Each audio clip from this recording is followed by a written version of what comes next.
Good afternoon, everyone. It's a pleasure to be here in Virginia, and I want to thank Chairman Aguilar and Vice Chair Liu for bringing us together, for organizing this conference, giving us the opportunity to collaborate, to strategize, and to mobilize for the year ahead.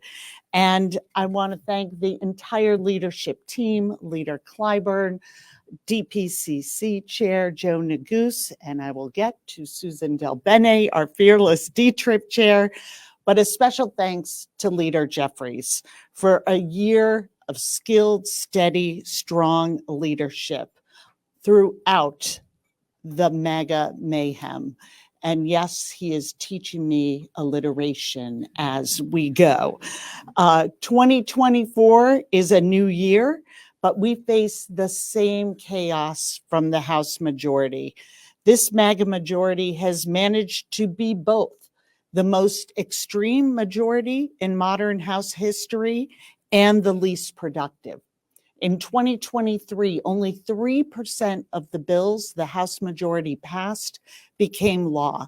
Contrast that to 2022, when Democrats were in the majority and 45% of the bills we passed became law.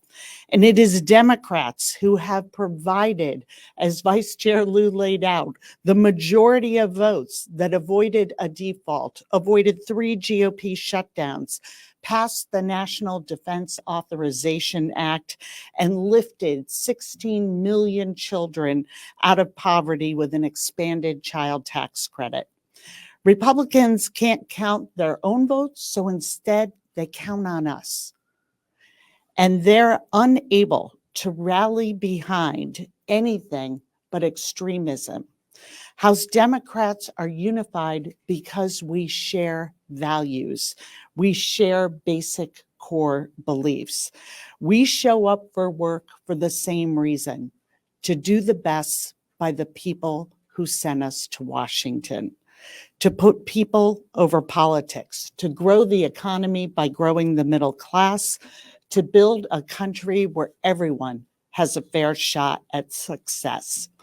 We have an agenda that aligns with what the American people expect of their elected leaders, building safer communities by getting weapons of war off the street, lowering costs of childcare, healthcare, and housing, and making reproductive freedom the law of the land.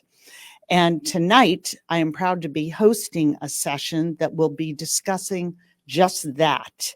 And I hope tomorrow morning you will join us and the women leaders of our caucus on how we will restore reproductive justice and stop the GOP's march to a national abortion ban.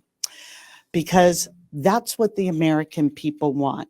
Leaders who will fight for freedom, a Congress that will help President Biden finish the job, not another do-nothing MAGA majority. In 2025, the People's House will get back to work for the American people. And it is a privilege to introduce the woman, the leader, who is going to make it happen, our incredibly talented and tenacious DCCC Chair, Susan Del Bene.